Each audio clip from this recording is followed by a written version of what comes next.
to Let's Travel, Episode 7. We are sharing the experience of a girls' weekend road trip to Baja California and how we got our travel groove back. Hello, I'm so happy to have my godchild Nicole Bookman on my program. Welcome to Let's Travel. Hello. We just had a fabulous girls' weekend, our first one since the pandemic. I should explain, you and I have been longtime travel buddies since your childhood. We've also been culture buddies. We love going out together to theaters and cultural events. So this was our first trip since the pandemic started to celebrate your birthday. Happy belated birthday. And we decided, short notice, to go south of the border. The process was different discussions. What was your thought process? We first talked about Northern California. We then decided to go south of the border. How did that process for you? Well, we were very excited to finally go somewhere post-COVID or post-vaccination, I should say. And our initial thought was to go up north, but my trepidation about that was maybe that we wouldn't get any sunshine. And when you suggested Mexico, I was very excited to spend some time by the beach and go across the border and actually get to use my passport for the first time in a long time.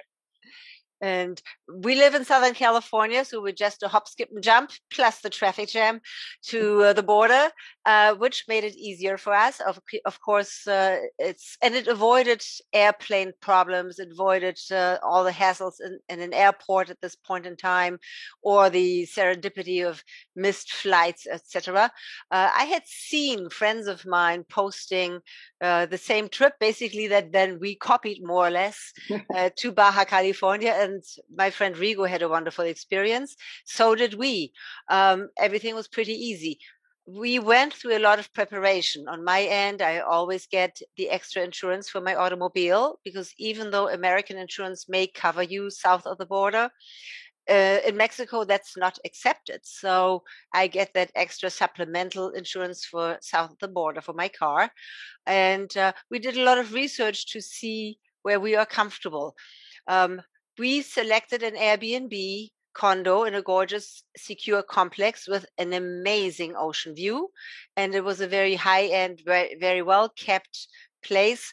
How did you feel in that location? What was your impression? Well, I feel like we were really lucky to get that location, right? When we found it on Airbnb, we were excited because we had booked late to find something so nice and oceanfront.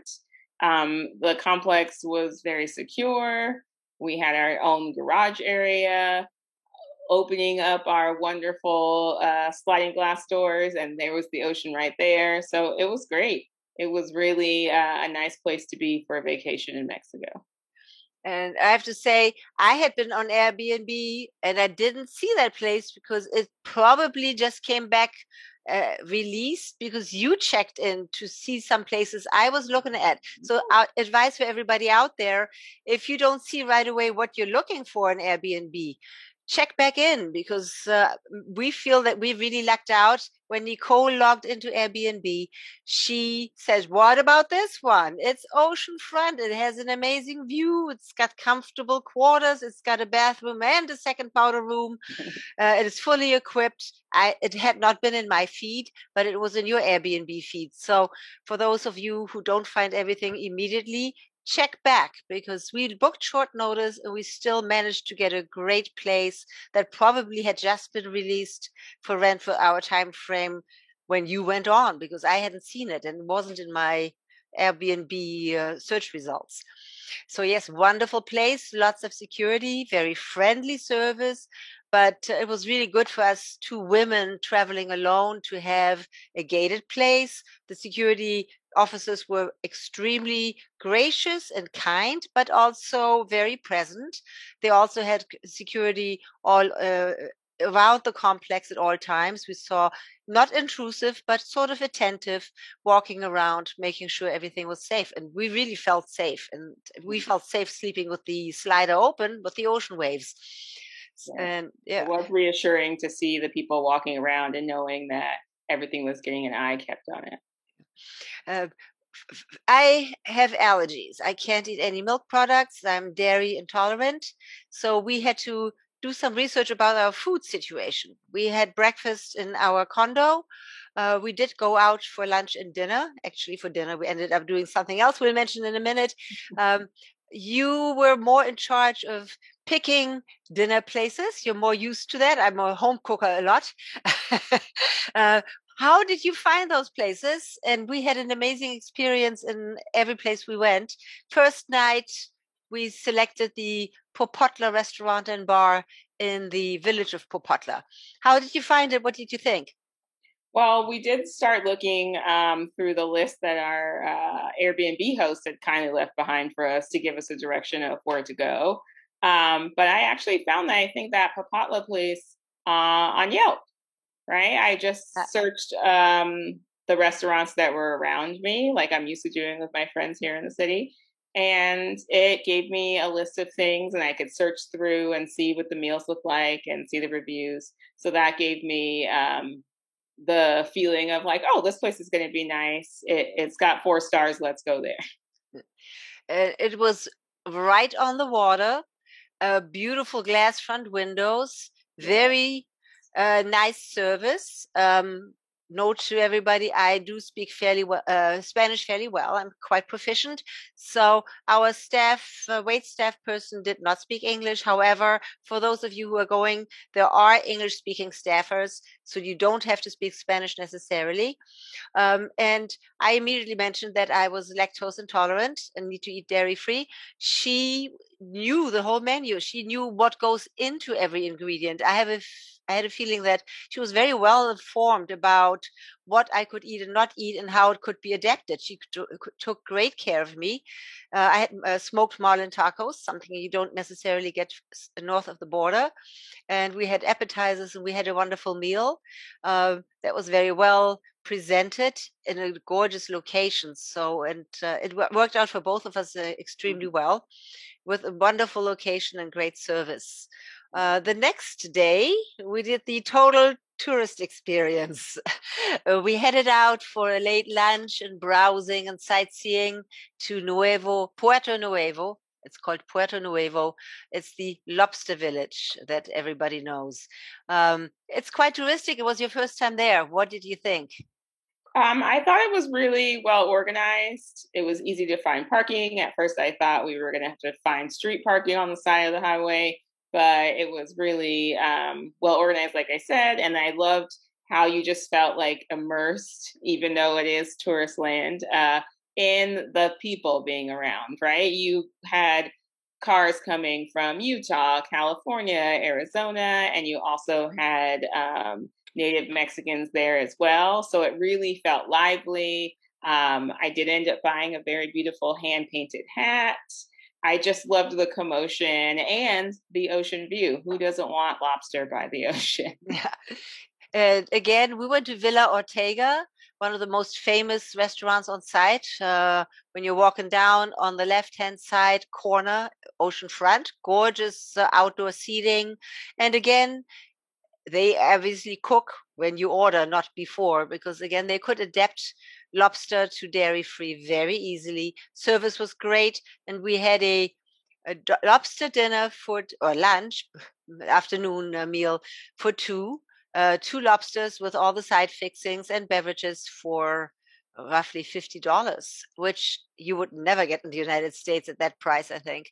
And it was a really great meal in a great atmosphere in a beautiful restaurant in a really nice setting. We got lucky on the weather. It was warm, sunny, gorgeous. It was just perfect that day. Mm-hmm. We were so stuffed, we decided not to go out for another big dinner.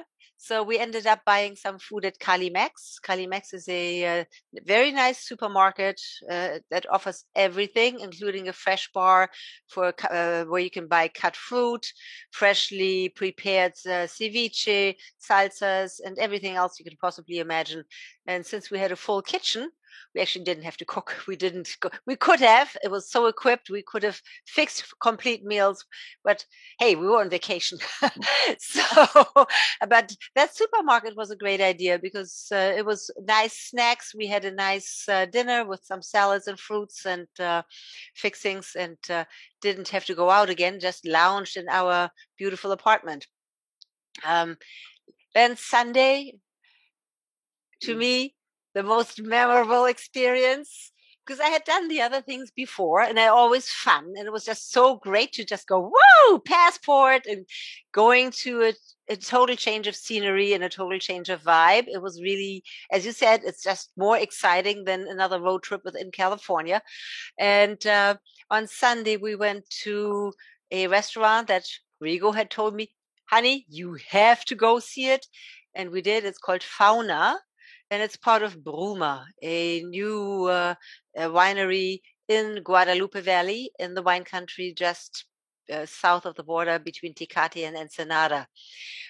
You kept saying gorgeous, gorgeous. And the problem now is no other restaurant will ever come close. Tell us more about that. Oh my goodness. I have been telling everybody about this restaurant, telling them if this is the only reason you go to Mexico, make it happen. Fauna was beautiful. The canopy, lattice canopy over our outdoor seating area, just the whole vibe was just very like cool and relaxed, but also very high class at the same time. Oh, you get all these wonderful courses of fresh food. Everything is chosen for you from the chef. So not only is it a surprise when you get it, just to your senses, you're surprised. What you see, the aroma of the food, it was just wonderful. And from the first bite, I was sold. I think it was the broccoli was something that we ate first, and something so simple. They made it very, very delicious, and I was sold. I was willing to eat things that were out of my comfort zone on that trip because I thought if they can make broccoli taste this great, everything is going to be amazing. It was really surprising because they reinvented a lot of things with a little twist. Everything was very fresh, very clean, very light. Even though we ate a course of 12 little tapas, so to share, it comes all as a sharing experience. And we ate for like 3 hours. We didn't feel stuffed. Everything was delicious, light, crunchy.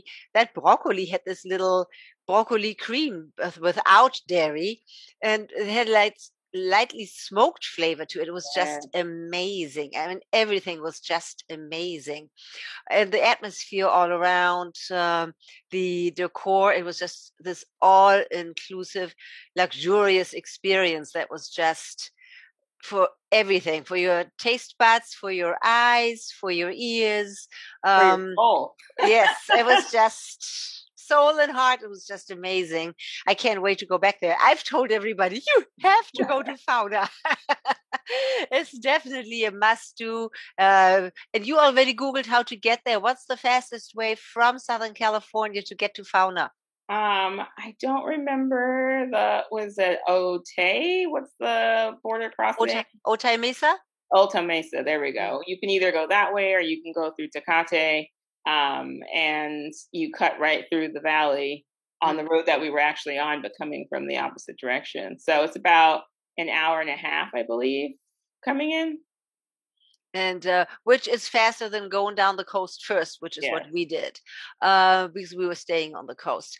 From Ensenada, I guess it would probably be about an hour north. So because a lot of people end up staying in Ensenada, so just head towards Tecate, and it's off the road to Tecate. So and it was scenic and beautiful on that road as well. It's not an ocean view, but you're definitely getting all the vineyards and the hills while you're going through. So. And it's a gorgeous wine country. And of course, the wine culture was brought to that area already by the Spaniards. So it has hundreds of years of history. It's quite an amazing place. And we've only tested Fauna, but we have to go back and test some more restaurants out there. And they were going to give us that wine pairing that we did not take them up on. So we could have gotten more of the wine experience. since I had to drive, that wasn't an option, unfortunately. So we'll have to stay at Bruma the next time, the boutique hotel, so we can do the wine pairing and the food. And on the way back, the last thing we saw, which was mind-blowing, was this Castillo del Diablo by an American developer. He also owns a very crazy building in Venice Beach, where there's a lot of crazy buildings. Castillo del Diablo, I'll post the picture on my social media, is quite the interesting building, as my grandpa would lightly have said. When something is really outrageous, my grandfather always, very interesting. Some people would say eyesore, but it's definitely a tourist attraction. It's quite outrageous. I'll post the pictures. And it was just another added attraction for a photo stop along the road before we retired for our last night of ocean waves lapping and soothing us to sleep. Border crossing back, I timed it. There's those websites. You can go straight to the Customs and Border Patrol website. If you Google just wait times border, it gets you to that website, and you click what kind of vehicle you're using and whether you're Canadian or Mexican border, and then the crossing you want to see, and gives you the average time. You can choose between Tecate, Otay Mesa, and Tijuana. It looked like Tijuana was doing fairly well. We got a little stuck because we had that one slow lane. There were like 26 open lanes, and of course we're on the slow one. But it still managed. We got across in around an hour and a half, which wasn't too horrible. And I have to say, people south of the border struck me. The drivers were less hectic. There was none of that road rage going on. I changed lanes in Tijuana one time. You're like, oh. And people were just like, it's fine. It's, everybody was very kind and accommodating. So I really felt very relaxed, and I also felt that people were just unbelievably gracious and hospitable towards us.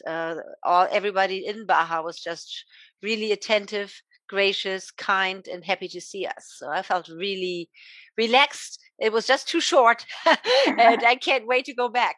How did you experience like the overall, besides fauna, how did you feel the reception was overall? I felt that everybody there was also happy to be opening up again and getting tourists in, right? I know that has been hard for all of us. And so I felt that welcome feeling, that sense of a little bit of relief. I did think that everybody was very hospitable, very kind, very open, into helping if you got lost, or like you said, letting you into a lane. I didn't feel the rush and the hustle and bustle that I feel here in Los Angeles. And it really was a relief and a little time to get away and experience something different, right? We take our environment as truth sometimes. And so stepping away from it, you're like, oh, this is wonderful. It could be better. It could be great. I want to go back to Mexico. Me too. And my birthday's coming up, so we'll have to make more plans. Well, we had a wonderful time. I'll post all the links to the places we went down below in the description. So look in the description in YouTube, the podcast, and then also on my social media. So you can find all these places. Contact me with direct messaging if you have any questions about our trip and would like to get some input and advice. If you're hesitant out there to go there, don't be hesitant. Everything was safe, clean, well kept, well organized. People were so gracious. And if you don't speak Spanish, it's not a problem. So many people there speak English. You will always be able to get around easily. So we prepped a lot. And we had a wonderful time without any hiccups. So I can't wait to go on the boat with you again. And meanwhile, we'll see each other at home. Yeah. Thank you for having me. Thank you very much. Mwah. See you soon. Bye. Bye.